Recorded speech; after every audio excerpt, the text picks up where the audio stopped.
There I am. My thing said that I was live, and it said that I was on camera and everything was going, but I couldn't see myself. So, but now I did. I forgot to hit the special button that puts me on the screen. Welcome to the Wednesday Night Live Show, the Panther-Lair Show here on youtube.com/Panther-Lair.com. I'm Chris Peak from Panther-Lair.com. Be joined shortly by our good friend Jim Hammett from Panther-Lair.com for an hour of Pitt sports talk tonight. Welcoming everyone into the live stream. If you got comments and questions on Pitt football, basketball, and recruiting, you put it in the chat screen right over there. I think it's on the right side of your screen. Everything's backward for me, so I can't tell my left from my right, but hopefully you can. You can put some comments. And while you're there, also like this video and subscribe to our YouTube channel, youtube.com/Panther-Lair.com. That's the way to do it. Then you will never miss any of our video content at youtube.com/Panther-Lair.com. Of course, we have the daily morning Pitt videos Monday through Friday.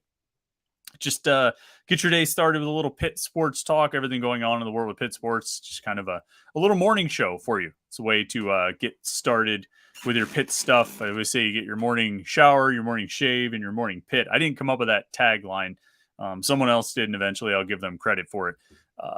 But in the meantime, you should subscribe and check those videos out. And then, of course, head over to Panther-Lair.com for all the coverage of Pitt football, basketball, and recruiting. Big official visit weekend starting tomorrow, starting Thursday. Basketball news this week, football stuff going on. It's a busy time in the month of June, and you want to be on Panther-Lair.com to never miss any of it. The guy who's always on Panther-Lair.com, at least as much as I am, if not more, and I won't bring him on screen until he finishes taking a drink of water. All right, he's good. Jim, are you properly hydrated now before I bring you on screen? Yeah, the voice is ready to go. I'm ready to talk about Pitt for the next hour. That was good. I was just about to hit the button, and I saw you drinking the water bottle. And I'm going to bring him in. You drank it very quickly and put it down. I felt bad about rushing you through your hydration. It's a hot one, and it's important to stay hydrated these days. But Jim, other than your hydration, how are you? What's new? What's going on? I don't know. I don't know if I have anything. I guess we have a lot to talk about Pitt-wise this week. More than I expected. These summer months, you just never know. It's hit or miss. June is pretty reliable, I think. I was looking over the numbers. I don't know if I think I wrote about this last week or talked about it on the morning Pitt. Just a real quick. I mean, we're obviously going to talk about a lot about June official visits, but just looking over the last 4 Junes. Now, it's really over the last 5 years they started having official visits in June, but there were none in the summer of 2020. So you're looking at 4 classes over the last 5 years, 2019, 20, 22, and 23. They hosted 116 official visits in those 4 Junes. So you're looking at what, Jim's, how's your math? What's 116 divided by 4? Can you do that off the top of your head? Like 29-ish? 29. All right. So to average of 29 recruits per year came in June. They landed 48 commitments from those recruits, committing during the month of June. That doesn't count the guys who visited, like Daniel Carter visited in June, ultimately ended up committing 6 months later, the night of the ACC championship game, actually. But they got 48 commitments in those 4 years. So you're talking about 12 commitments per year. And then they lost 12 decommitments from that group. So you lose a few of those. But I mean, you're talking about basically, I tallied it all up.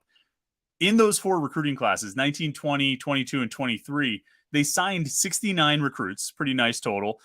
Out of those 69, they got 36 recruits who took official visits in June and committed in June. So, I mean, more than half the recruits they signed over those 4 classes have come from this June official visit period. And it was always busy, even back in the Dave Wanstead era, before they could take official visits.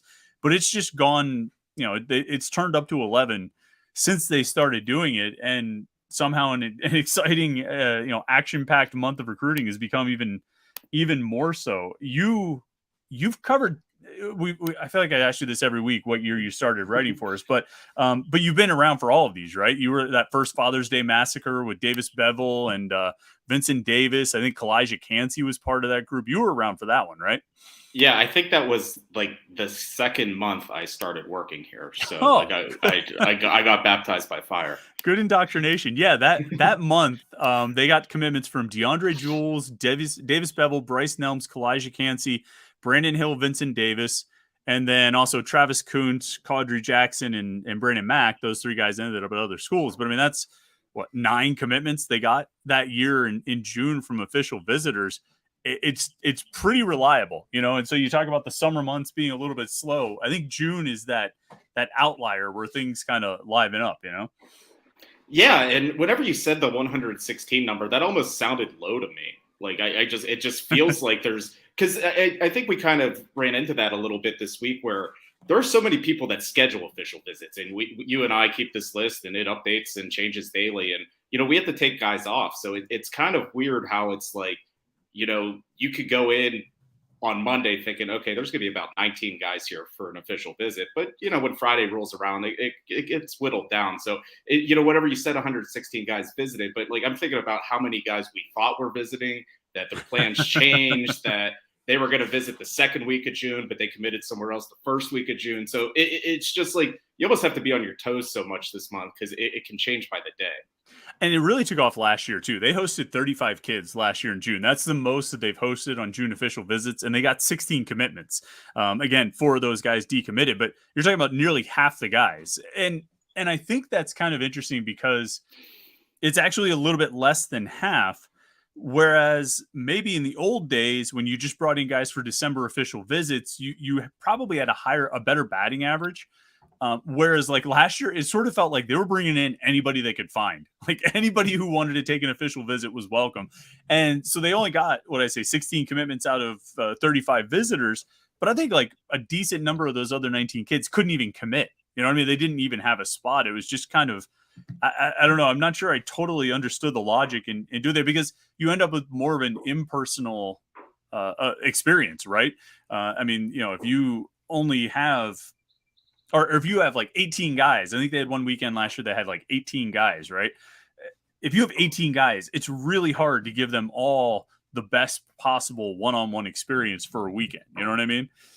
Absolutely. And I think, they usually try to keep that number to about 10 to 12 because, with 10 coaches, they can kind of spread it out and with their support staff. But yeah, whenever you get to 20, it does just kind of feel like they're there and they're just kind of, it's like this big walking tour, and, they're paying attention to more kids than the other. And, it does kind of create some uncomfortable conversations because, I'm on this official visit. I obviously can go to Pitt. Well, that's not always the case. So it's kind of weird. And I think that kind of like brings us into this year's class where there's 11 guys committed already. So but the number of visits hasn't gone down. So it's weird. So we're thinking this class might be around 22, 23 guys, and it's already halfway full. But again, there's things that can happen and changes. So it's going to be a weird month because they've never been in this position before with 11 commitments. Yeah, that's definitely the outlier. But then, kind of the flip side is the last few classes. What was I just looking at? They took 19 kids last year total in the class, 13 the year before that, 18 and 19. So they haven't signed 20 recruits. I don't know what the class of 2021 was. That was the COVID year class, but I doubt that it was like a really big class. So they haven't signed 20 recruits at any point during this June official visit era. And this year is going to be unique because they are in position to take, like you said, I mean, I think they have 24 seniors on the roster. Some of those guys will decide to come back, but some of the underclassmen will decide to transfer. You obviously are going to leave space for transfers to come in, so you're not going to use up all your scholarships on high school kids. But like you said, probably a class that's going to be 22 to 24 kids. I could still see them coming out of June with anywhere from 7 to 9 commitments, and barring decommitments, probably getting to August with maybe 20 commits already in the class. Yeah, I can see that too. And like the way we're talking about it is they still have 40 some guys on our list right now taking official visits. Obviously that can change, but that's still a really big number. And if you're, assuming those 11 guys stay committed, that's still a really big number for those remaining, half spots. So it's just going to be different this year. Cause I think Pitt had 2 commitments last year. It was like Kenny Minchie and Zion Fowler. Maybe. Yeah, maybe. I mean, it was just that I remember, I think the first year we're going back to that. When did you start again? That time? I think that was the year they didn't have a commitment until June, and everyone was like, "What's going on? Why can't they get anyone?" Yeah, right. All of a sudden, I think it was Leslie Smith committed out of nowhere, and that didn't really inspire confidence, but no, that broke the ice, and of course, we saw what happened after that. Yeah, I'm looking at Yeah, I mean, there was Minchie and Fowler. I was just looking over the commitment list from last year of when guys committed. Obviously, Fowler ends up his commit date in the Rivals database is December because he decommitted and then recommitted. Minchie's not on there. After that, you get to Shadarian Harrison, who was June 3rd, and Isaiah Neal and Antonio Kamen and Kenny Johnson. Those guys were all that first official visit weekend of the month. So I mean, of June. So yeah, two commitments heading in, which is, I mean, to be honest, is far more, kind of traditional than 11 guys, which is, that they have right now. I mean, this is that month of March was pretty crazy for commitments. I guess the good thing is, and maybe it's part of the reason they took so many commitments, is because they're going to take a bigger class. We'll talk about some of the individual guys here for this weekend. Like we say, we have 11 guys confirmed. I'm pretty sure there's going to be a couple more that we haven't confirmed yet. So you and I will have some work to do after we get done with this show tonight, and obviously tomorrow and the next few days. But looking down this group of 11, I want to get your thoughts on guys who they could land or might land. But obviously the headliners of the guys we have confirmed so far: Gabe Williams, 4-star outside linebacker; Nick Marsh, a 4-star wide receiver; and Elias Rudolph, a 4-star defensive end. Marsh is the newest one to come on the list. He was committed to Michigan State. He announced the top 12 after he decommitted. Pitt was not on that top 12, and all of a sudden he's taking an official visit. Williams took an unofficial visit in the spring, and now and was really high on Pitt after that. I forget if Rudolph has been there, but he's pretty high on Pitt coming up from Florida. Your take on those three guys, those three prominent 4-star recruits coming in this weekend? Yeah, I mean, I think probably the most interesting one, and maybe the toughest one to land, is Elias Rudolph, because he is a 4-star prospect out of Florida, but he's also from Cincinnati, and he went to Taft High School, which is where Tayshaun Banks, the current Pitt commit, goes. So he has some connections. And if you look at the schools in contention for him, he kind of profiles more as a Big Ten recruit, because I think it's Ohio State, Michigan, Penn State, and Pitt. He doesn't have the traditional Florida finalists. So I think that's a unique thing. And he's attending Deerfield Beach, which I think is the same high school as Deslin and PJ O'Brien. So again, there's good connections there. So I think he's going to be a tough one to land, but I also think there's a lot of ties there. And I mean, just with what Charlie Partridge is able to sell these days, I don't think you can count him out of any recruitment. Moving on, I mean, I think Gabe Williams, he visited in the spring, and he had a lot of good things to say about Pitt. I think what struck me is he was surprised by Pitt. He got on campus, and he's like, okay, I didn't know what to expect, but I didn't expect this. So, I mean, I think that's a good sign, and I think his other official visits are Duke and Virginia Tech, which appear manageable for a 4-star. And obviously Nicholas Marsh, I mean, that one really came out of nowhere. I did this like gigantic spreadsheet. I mean, obviously you and I have seen it. And I went through every recruit Pitt offered. And I looked at every recruit and I was like, yeah, they have no chance with Nick Marsh. They're not in this top 12. Then, lo and behold, he's on the official visit list this weekend. So you never know when a player like that comes along, because there might have been something working behind the scenes that we obviously didn't know about. Yeah.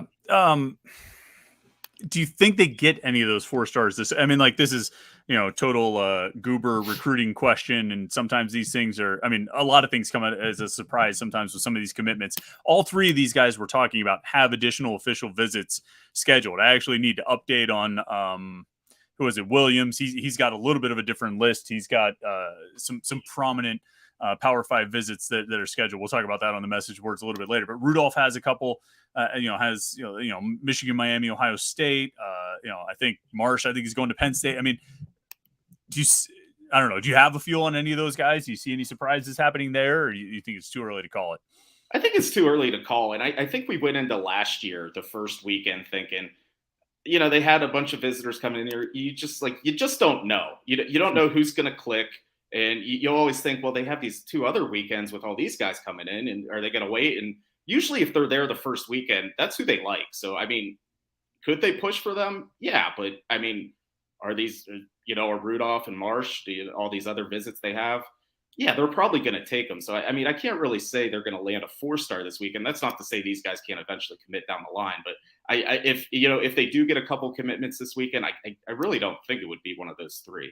Yeah, I kind of feel the same way. It would be huge if they did. It would be quite a coup if they could pull it off, but it's tough to see. Looking through the list then of these other guys that we've got confirmed, I mean, certainly one of the most intriguing guys, one of the most interesting guys because of his position is Trevor Jackson, the quarterback, who I forget if we've talked about quarterbacks on the show before. I feel like people ask questions about him. Trevor Jackson is unique from the other quarterbacks that Pitt is recruiting. They're recruiting all these big, tall, drop back passers who can run a little bit. Your Henry Hasselbeck and Miles O'Neill, Drew Devilier. I mean, these guys we've talked about. Jackson's unique though. He's a little bit shorter. He's got a good arm, but he's also that dual threat kind of quarterback. He's got, I think, one other official visit scheduled now to Missouri, and he's looking at maybe A&M, maybe West Virginia for possible visits. I think there's a chance they could push for him now, but there's that balancing act. I mentioned Hasselbeck, and you and I have been talking about this offline, that we're keenly interested in state of Massachusetts lacrosse playoffs because it directly affects Henry Hasselbeck. He plays at Xaverian Brothers, I guess is the name of it, Xaverian, depending on how you want to pronounce it. But he plays lacrosse. That's actually where he's committed to Maryland, right, to play lacrosse. And he was waiting to get the tournament schedule for the state playoffs. And if I think you and I both sort of came to this agreement. If he had a bye in the first round, he was going to take his official visit to Pitt this weekend and Boston College next weekend. And if he didn't have a bye, he would go to Boston College this weekend and Pitt next weekend. It looks like he's got a bye, so presumably he won't, or looks like he doesn't have a bye, so presumably he won't be coming to Pitt this weekend. If you're the Pitt staff, and I mean, just sort of you're just looking at these quarterbacks, if Jackson and Hasselbeck end up being sort of your top options, and Jackson this weekend says, I want to commit, are you holding him off to try and wait for Hasselbeck, or are you taking that commitment and still bringing in Hasselbeck and maybe trying to get two, or just standing pat with the one? How are you handling that situation? I mean, I think at this point, you probably have a favorite quarterback, but you also, it's a top 2 or 3. I think Miles O'Neill, he's maybe not visit, but he's pretty close up there. But if any one of them wants to commit at any point moving forward, I think they would take it, because just the way quarterback recruiting goes these days, it's like you want to get your guy. I mean, that's last year, Kenny Minchie committed April. And, that's kind of usually when quarterback recruiting happens, is April and May. So going into the June official visits, a lot of quarterbacks across the country are committed. So, I mean, I think if you have one in town, he likes Pitt and he wants to do it. I mean, I think you got to take Trevor Jackson. And I mean, I don't know if we touched on the story much, but his quarterback coach is Rod Rutherford, former Pitt quarterback. He visited last June. He threw for Signetti. So they have a good feel for him. And it was kind of interesting because he released a top 5, and it was, Pitt, Indiana, Appalachian State, Florida Atlantic, Tulane. Yeah. And you're like, oh, yeah, maybe Pitt really isn't going after this guy. Then all of a sudden, Missouri comes in, Penn State, Texas A&M, West Virginia, I think Illinois, a few other, Boston College. I mean, all of a sudden he had all these offers. So you're like, okay, maybe he is a legitimate prospect. So you go back and forth because you kind of, watch how things go in recruiting. But I think he's a good player, and I think if Pitt can push for him, and I think if he wants to do it, I mean, I think he is definitely a candidate to commit, if looking at the list of 11 going into this weekend. I actually was texting with him earlier today, and I said, so do you still have that top 5 of App State and FAU and Tulane? And he just said, no, sir, with the crying, laughing emoji. So even he acknowledged that things have changed a little bit in his recruitment. Other intriguing guys on this list, I mean, certainly Eric Ingwerson is a guy we have to talk about. Pitt's tight end commitment from Nebraska. He committed in March. And then shortly thereafter got an offer from Nebraska. He told me this week that he's going to take an official visit to Nebraska at the end of the month. The message board took that news about as you would expect them to. Our good friend Chris 46, who is always quick to say, "Oh, the Pitt will be fine without recruit X," is not feeling the same way because he really desperately wants Pitt to get tight ends. The message board has pretty much written him off. I can't entirely blame them. He's a kid from Nebraska, getting an offer from Nebraska, taking an official visit to Nebraska. Your gut read on this, Jim, your percentage chance that Pitt holds on to Eric Ingwerson here? I mean, I think there's a reason he committed in the first place. I think he has a good relationship with Tim Salem. He did visit. He came the whole way from Nebraska on his own dime in the spring. So, I mean, there's definitely serious interest there. And, I could see why Pitt's interested in him because how many 6'7" tight ends are walking around. So I mean, when you're from a state like Nebraska, and the University of Nebraska football is the biggest sports team in the entire state, and you get offered by them from those type of states, those kids kind of grow up dreaming to be a Cornhusker. So Yeah. I mean, I think if he, he's going to say all the right things when we interview him this weekend. He's going to be real positive about it. But when he gets to Nebraska, that's going to be really tough for Pitt to get through. Yeah. I mean, even, and you're right. I think it still means a lot, even if Nebraska has sucked over the last, I mean, basically since they went to the Big Ten and maybe even a little bit before that. It still means a lot. And to your point, I mean, he came up here twice on his own dime. He came back for the spring game, if you recall, and that was after he had gotten the offer from Nebraska. So there's something drawing him to Pitt. Whether or not it's going to be strong enough, especially when he's taking his Pitt visit this week, and then 3 weeks later, he's going to go to Nebraska. Putting that space in between the visits, that's concerning to me because he's going to go to Nebraska. They're going to roll out the red carpet. They're going to make a big push for him, and that Pitt visit's going to be in the rearview mirror. There's going to be some distance there. I don't know. It's going to be tricky. They're going to need. I think they're going to have to, have some contingency plans at tight end, and I don't know that I feel like we've talked about this. I mean, the recruiting at that spot, it's just it's such a black hole. I mean, outside of 2017 when they signed 3 guys, one of them moved to offensive tackle, the other one transferred to where'd Tyler Sear go? Temple, I think he transferred to Temple, and Charles Reeves just disappeared and ended up at Youngstown State, and I don't even think he really did much there. But it's just it's been a black hole. And they got Gavin Bartholomew, but that's it. They've taken 17 transfers. They've gotten recruits in some of the classes, and they just can't get in. I don't know. Do you have a theory on why it's been such a problem? I wonder if it goes more beyond Pitt and just the position itself. Like how many high school offenses are really featuring tight ends? I mean, even a lot of the tight ends you see Pitt offer, they're playing receiver in high school. So it is kind of a lost art. And even Gavin Bartholomew himself, he was not a tight end in high school. I mean, so you're looking for just a big 6'4", 250-pound athletic kid, which should be easy to find. But then you have to ask him to run routes and do all these things. And it's just not a position I think kids are growing up playing as much at the high school level. Right. Yeah, I agree. Any other notable guys? I mean, I think they're all pretty notable. I think they're all kind of interesting. Anybody else jump out at you as a name on this official visit weekend here that Pitt fans need to keep an eye on, keep in mind as we go through the next 3 days?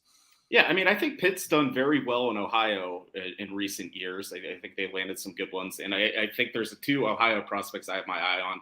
Reggie Powers, I think in Rivals we have him listed as a defensive back, but he's actually being recruited to Pitt as a linebacker.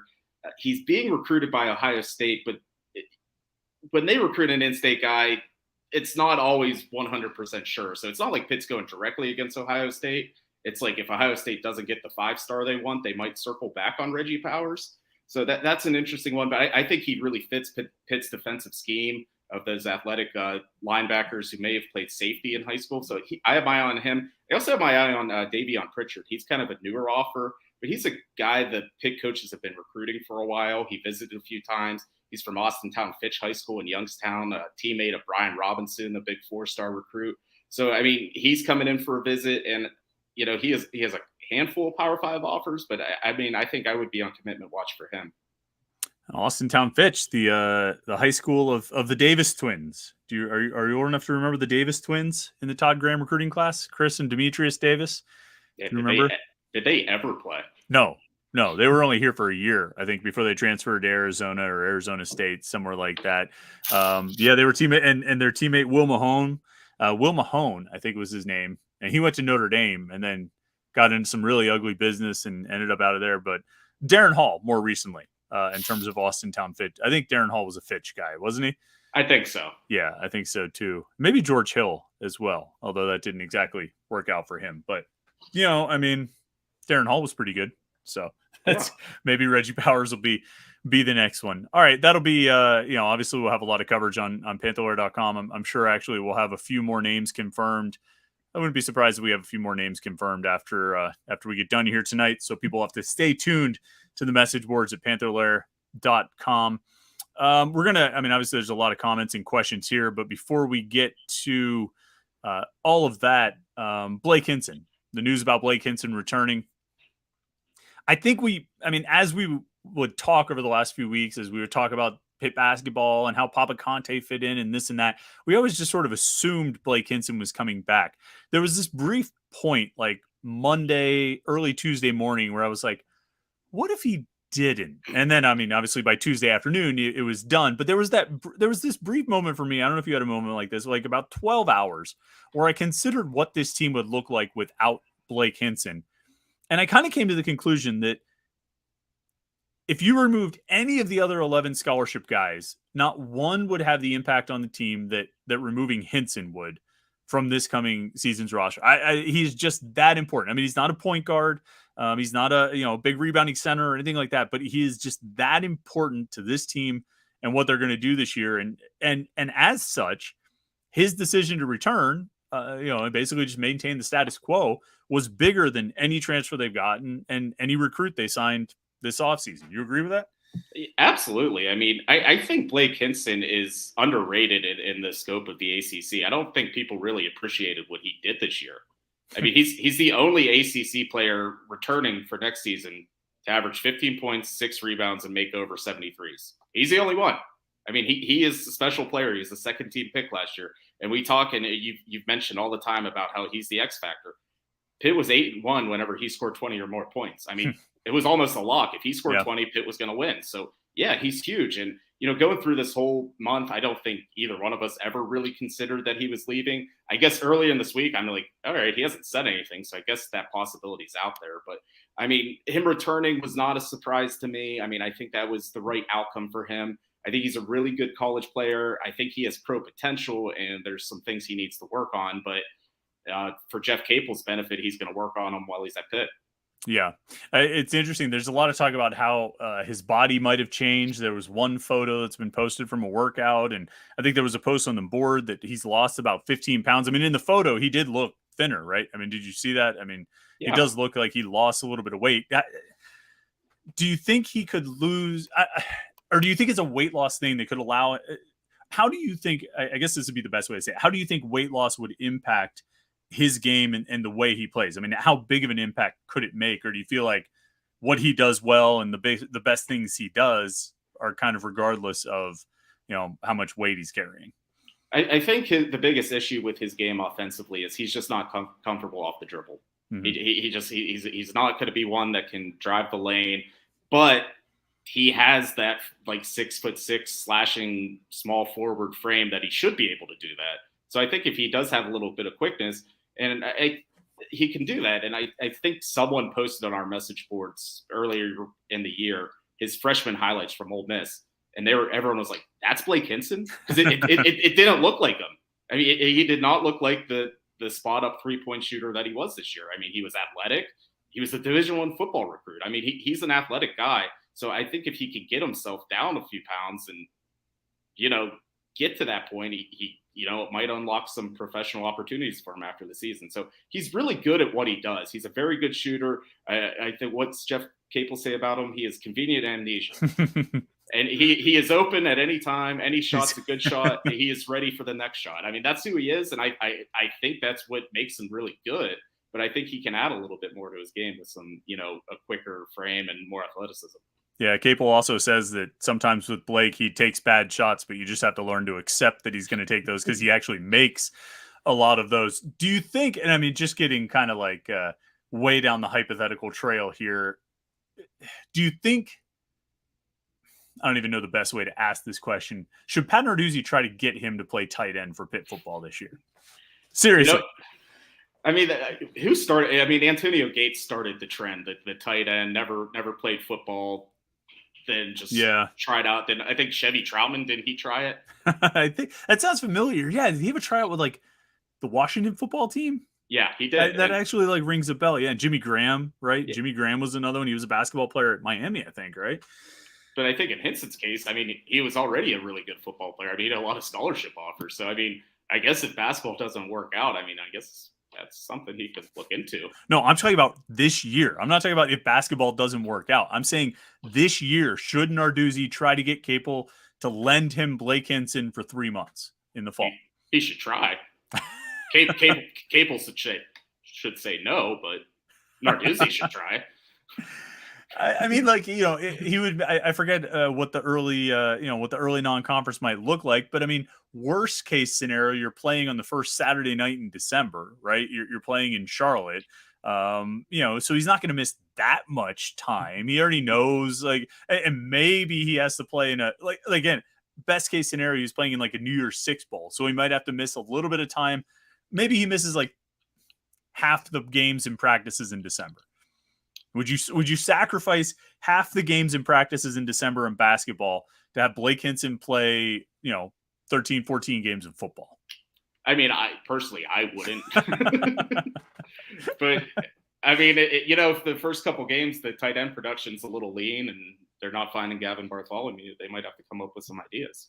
I mean, I guess there's a question too of like, well, yeah, you could put a potentially great tight end on the field, but someone still has to throw him the ball, right? I mean, they had a potentially great tight end on the field last year, and he actually caught fewer passes than he did the year before when he was the number 2 tight end. So you still need someone to actually throw it to you. And I don't know. I mean, I'm just, it's on the live show, we throw out crazy hypotheticals. I wonder if he would have to lose more weight to play tight end, or if he could kind of, hang at his current weight. But I'll say this. I'll say this.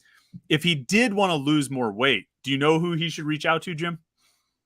Chris Gates. Okay. The Wednesday live show, as always, it's sponsored by Chris Gates Fitness. Chris is an online fitness coach from Pittsburgh. You guys know about him by now. He works with people all over the world to chase their fitness goals, whether it's building muscle, burning fat like Blake Hinson, or creating healthy lifestyle habits. Chris can help.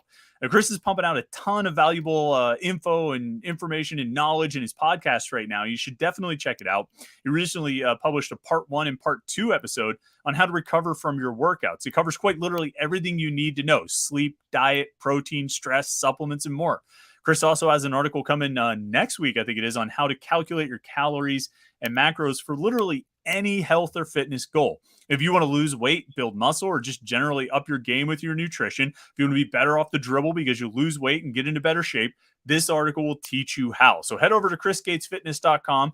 Chris doesn't necessarily tailor all of his information to Blake Hinson, but maybe he should. Maybe he should look into how to get in shape like Blake, that kind of thing. But at chrisgatesfitness.com, he's got links on where to listen and subscribe to his podcast, and also sign up for his mailing list so you can get updated every time Chris posts a new piece of content. So thanks to Chris for supporting the podcast. Chris is a big Pitt fan. If you are looking for health and nutrition and healthy lifestyle information, go check it out, chrisgatesfitness.com. All right, let's jump into the comments and questions here. We'll start with Coaster King. He says the Keelan Adams debacle does not make me happy. That's probably a strong word for that. So Keelan Adams, 4-star wide receiver, was apparently supposed to take an official visit this weekend and then was not. Perhaps coinciding, perhaps related to, as we mentioned, 4-star wide receiver Nick Marsh taking an official visit this weekend. I don't have enough details on it just yet to say definitively, yes, they canceled Keelan Adams' visit. I mean, if you recall, he was supposed to visit in the spring, and for one reason or another, things just kept not working out. So there's a little bit of a history of that. I think he's still a target for Pitt. But I mean, I think Marsh is a higher target. Did they cancel Adams to bring in Marsh? I can't say that definitively, so I can't quite call it a debacle yet. If they did that, would you consider it a debacle? I mean, they have to trust their own recruiting board, and if they have a couple receivers they like more, whether the stars match up on Rivals to what they match up, how they evaluate things, they have to go by it. So I mean, I get if they want to, try to build up Marsh this weekend and make it all about him. If that's who they like better, then that's who they like better. If they, that they still might bring in Keelan Adams later. I mean, the news feels sudden because we just talked about it today, but like this visit may have been canceled like 2 weeks ago and we didn't know. So, I mean, it just sounds like, oh my God, they pulled the rug out from under him. But this could have been in the works, and we haven't actually talked to Keelan himself. So there might be a visit scheduled for later in the month.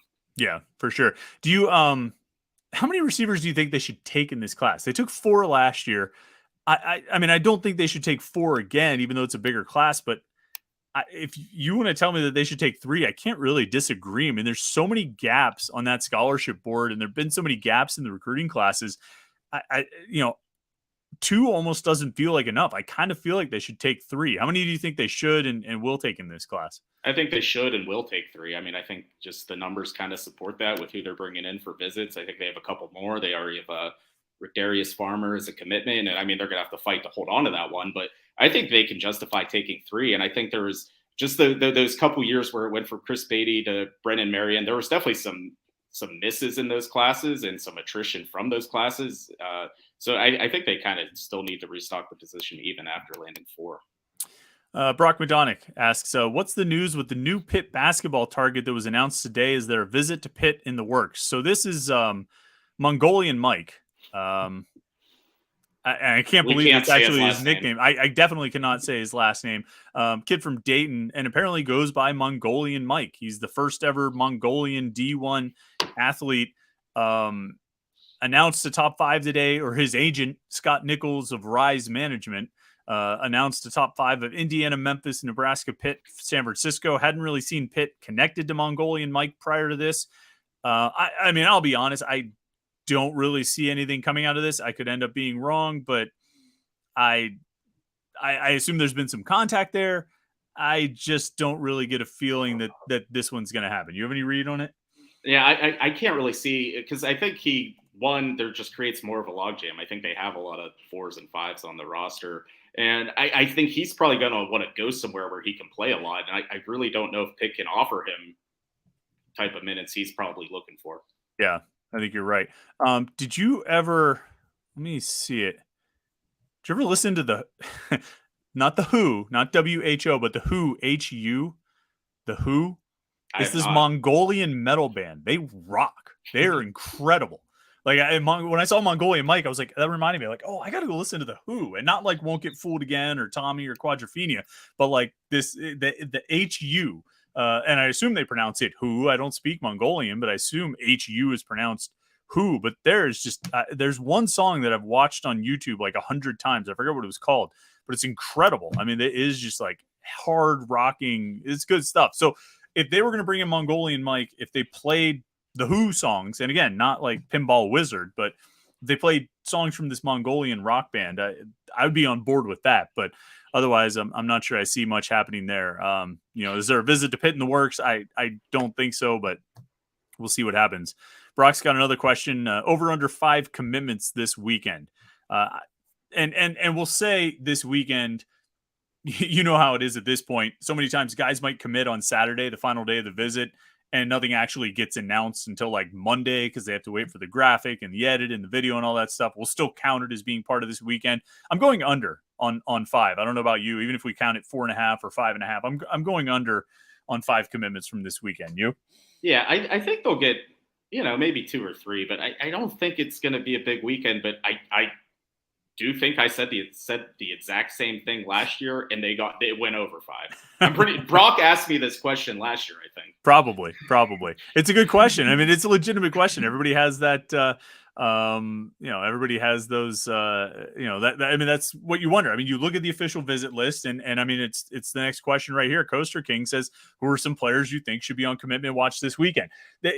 You're conditioned to expect it because it's June. It's official visits. They get commitments. This is what happens, and so everybody wants to know how many. And we kind of touched on it earlier. I mean, as far as commitment watch.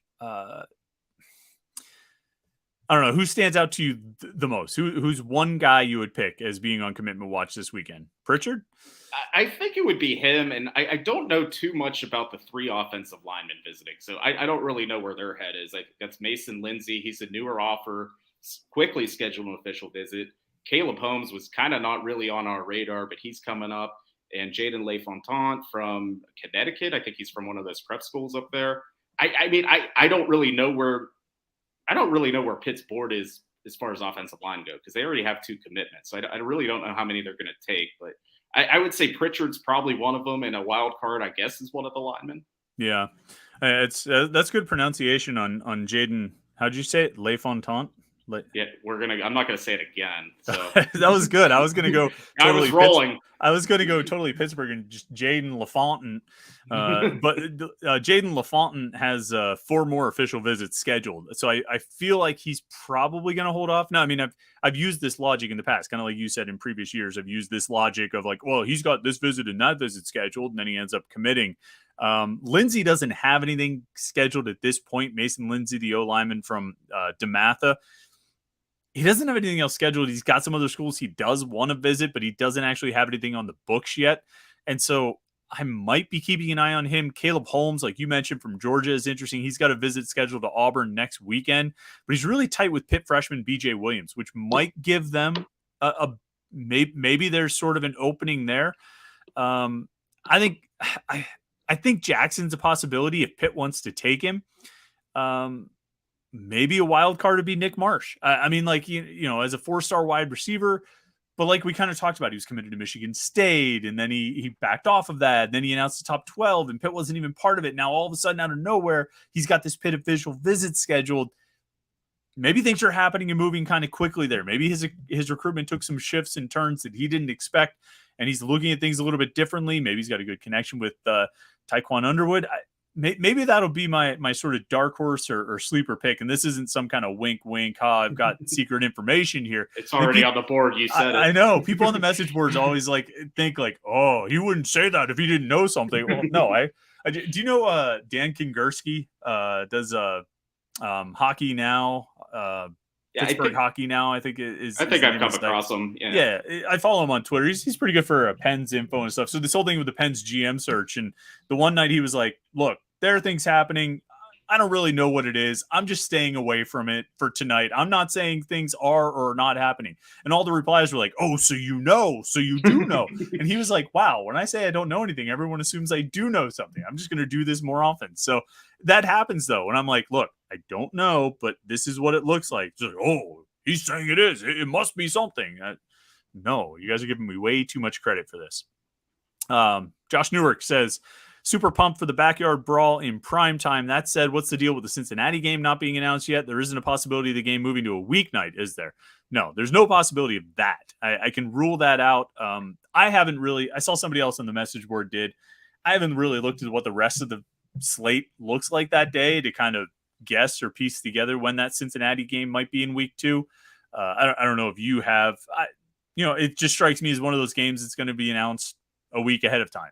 Maybe the Monday before the Wofford game, we'll get a date or we'll get a time for the Cincinnati game. I don't know if you have any thoughts on that, but also, and more importantly, national TV 7:00 kickoff for the backyard brawl in Morgantown. Yeah, my reaction to that was that's going to be a pretty late night drive home. Yeah. At least it's only 70 miles. I mean, you're not going too far. Yeah, just trying to go up and down the mountains of West Virginia. It'll be fine. It's not that far into I mean, like, you're going up and down the mountains of Washington County more than you're going up and down there, Fayette County or someplace, more than you're going up and down the mountains of West Virginia. You're not driving all the way down to like Beckley or someplace. That's true.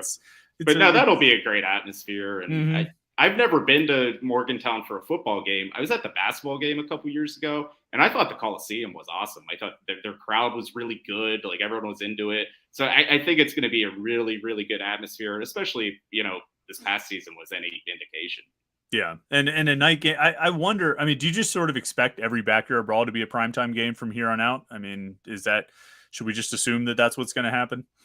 I mean, it's always going to get a good TV spot. I mean, it's always going to be on national TV. But I mean, I think they're going to probably roll with this 7:00 kickoff time until the games turn into blowouts or duds. Yeah, yeah. Have you looked at anything else on that week 2 with Cincinnati to see if there's any hints we could or anything we could extrapolate from the rest of the slate? I didn't really take a look at the schedule. I mean, I guess there's probably one other ACC game, and they're going to decide which one gets the better TV, and that's what it comes down to, just like a normal week. Right. All right. We kind of touched on this a little bit. Ryan says one bold prediction for this weekend. Mine is that they land the 4-star wide receiver. Do you have a bold prediction or surprise outcome here? Here, I'm going to do the thing. My bold prediction is there's another 4-star coming. And now everyone on the board is going to be like, oh, Jim knows about another 4-star coming to town. No, I mean, I do. My bold prediction is there's one of the 11 names not on our list. There's going to be at least 2 or 3 more. Yeah.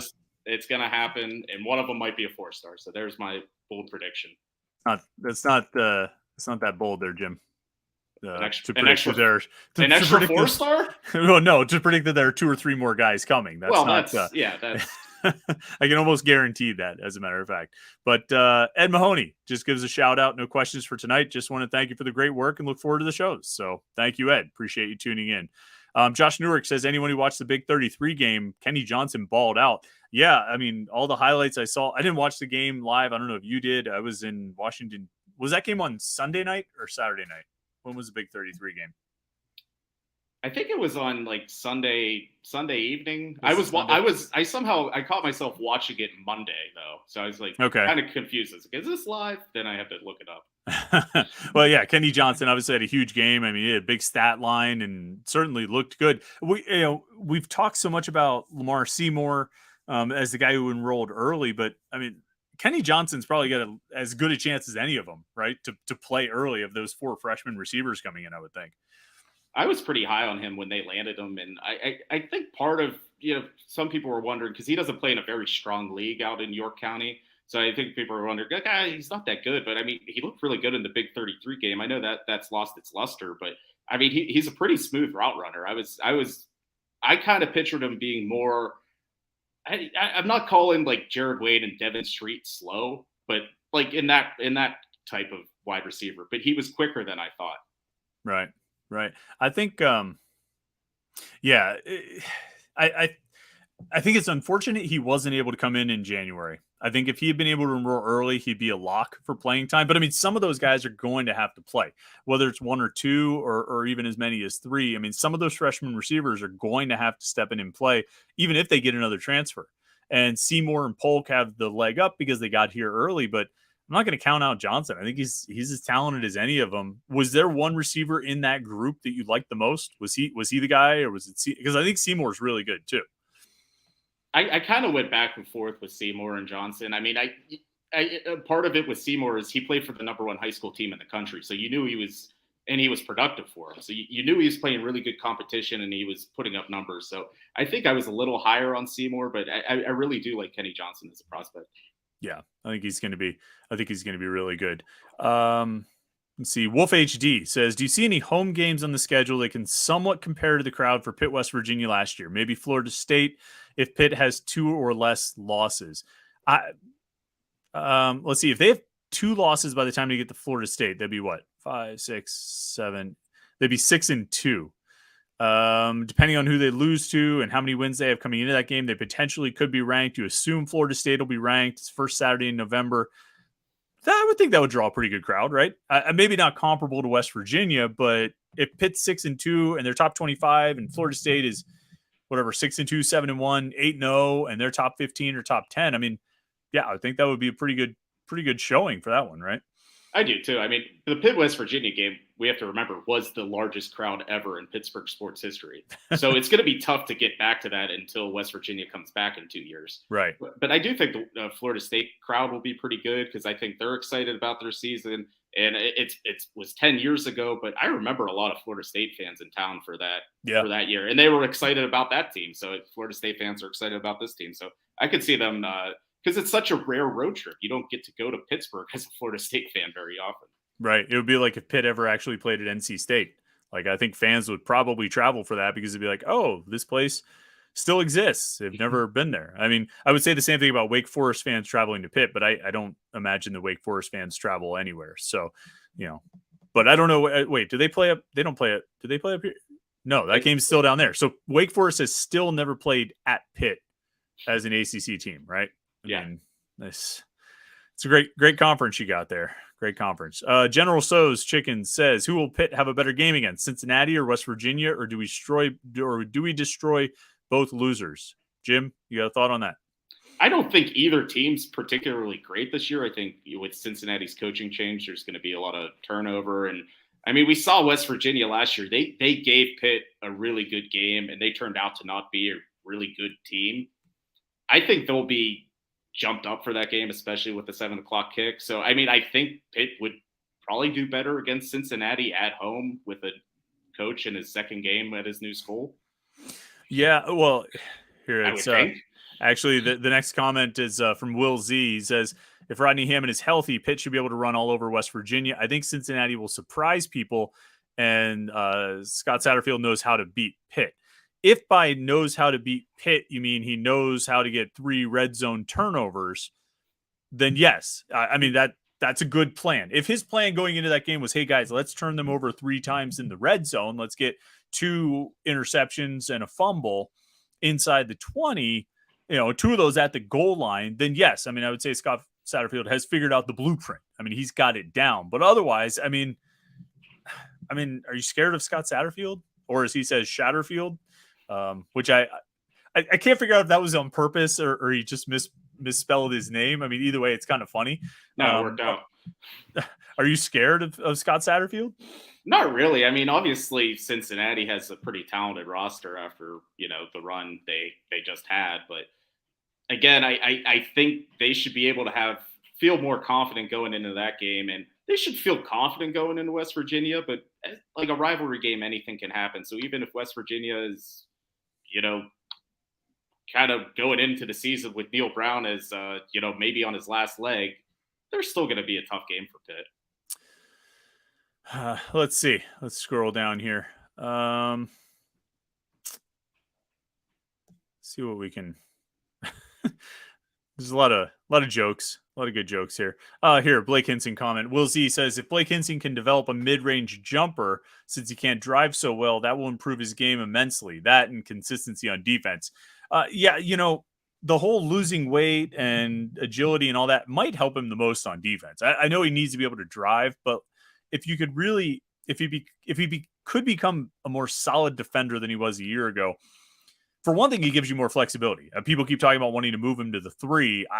I just can't see him defending other 3s in the ACC. I always use that example of like, would you want him defending Nike Sabandi? How's that going to go if he's trying to watch Nike Sabandi? So maybe that helps him a little bit there.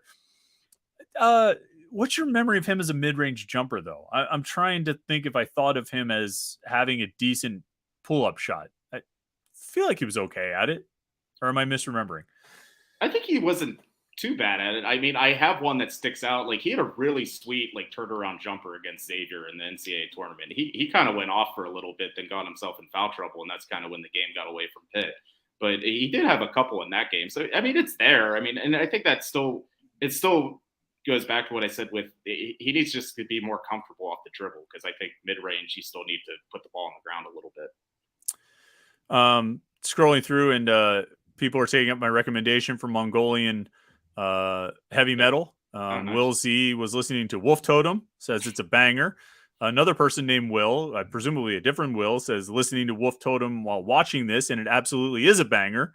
Thanks for the recommendation. So everybody go listen to The Who, H-U, Wolf Totem. Wolf Totem apparently is the good one. Let's see here. More conversations.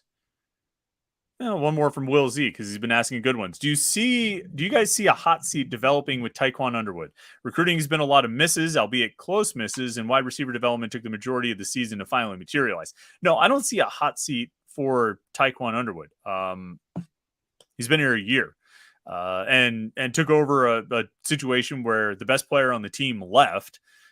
2 other guys transferred, one transferred by midseason, a guy who had a lot of talent and probably could have been pretty good, transferred at midseason. Another guy transferred after the season. But he signed 4 receivers, and I like those guys. I mean, I think, like we said, I think Seymour's really good. There were people who told me that, look, Hakeem Williams was clearly the best wide receiver in Florida last year in the class of 2023, but the Lamar Seymour wasn't far behind. Like, he was really, really good.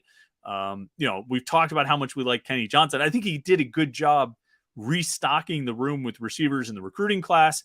He only got 1 transfer, even though he tried for a few more, and that's part of it. But I don't see any hot seat there. I'm guessing he's already got 1 4-star receiver committed now in the 2024 recruiting class. I already made my dark horse, surprise pick that they land another one.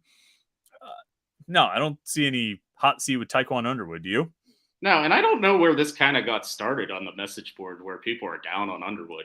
He's a good coach. I think he's doing a really good job too. I think recruiting wise, like you mentioned with that class, I mean, he's had a 5-star visit in the class of 2023, 24, and 25. He has a couple 4-stars coming in this month. He has a 4-star committed. He's doing more than his predecessors. I mean, he's really doing a good job. And I mean, so the worst thing against him is Jordan Addison went to USC, Yeah. which is out of his control. I mean, there's nothing he could have done about that. So Yeah. I think he does a pretty good job.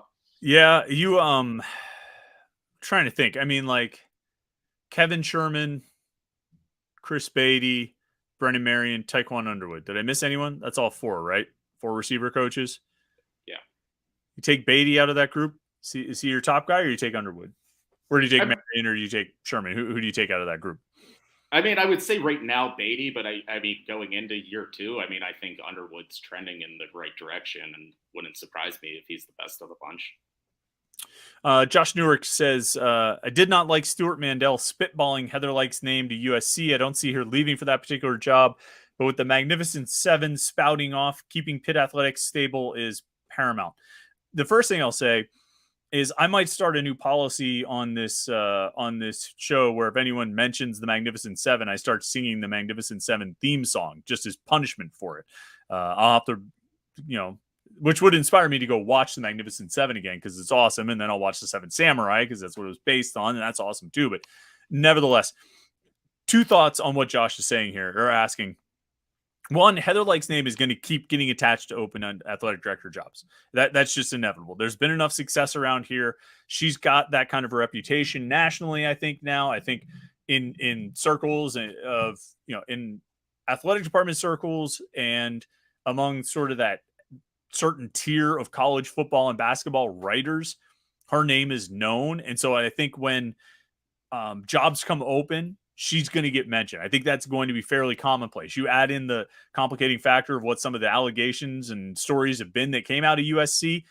Hiring a woman seems like it might be the move to sort of change the direction and turn the direction of that particular athletic department. So her name is inevitably going to get mentioned. I have no idea if there's anything behind it whatsoever, but we have to understand that, like, this is what's going to always happen. And we've seen it happen a few times with Pat Narduzzi's name being attached to jobs. You say, what? Like, what are you talking about? It's not attached to that at all, but it's just what they do, right? I mean, we're going to see Heather Lake's name every time a prominent Power 5 job comes open. Yeah, she's doing a really good job, and when prominent jobs come open, and I think another attraction that USC might have to her is that she has Big Ten connections, and they're joining the Big Ten, so that maybe trying to get someone that has the lay of the land would be a good idea. I don't. When there's coaching searches, you and I might hear things. When there's athletic director searches, we're not going to hear anything. That's way above. Yes, but far above our pay level for sure. I think, like, if you want to be a Pitt fan, or if you want to sleep well at night or not fret over these things, even when things get thrown out there, I think Michigan and Ohio State are the 2 to watch. And if those jobs come open, then you got something to worry about, because if she gets linked to those, or if there's an opportunity that comes up there, I'm guessing she would probably take it. But other than that, I don't know. I would just sort of ignore it for now. Last one here. TRR says, are we looking at a left side of the offensive line being Branson Taylor and Ryan Baer? I've talked a lot, Jim, about, I mean, there's 3 guys on that side. It's Branson Taylor, it's Ryan Baer, and it's Ryan Jacoby. And they really will, because Baer can play either one, and Taylor might be able to as well, but because Baer can play left tackle or left guard, they really can take the 2 best. And if it's Taylor and Baer, it'll be Taylor at tackle and Baer at guard. If it's Baer and Jacoby, Baer at tackle, Jacoby at guard, and Taylor and Jacoby, tackle and guard. I don't know who's going to end up in that battle. I wouldn't be surprised if all 3 play, right? That's probably the most likely scenario, is that you see all 3 on the field at different points. Pretty much in every game, I would assume.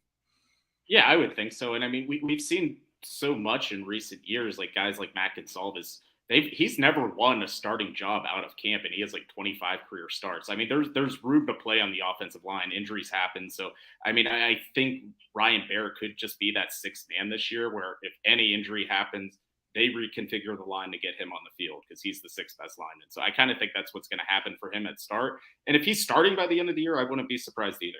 Yeah.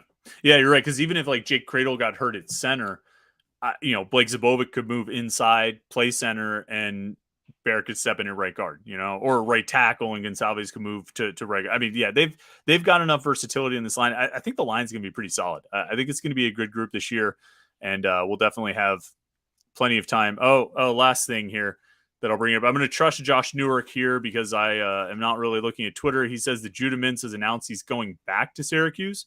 You seeing anything about this?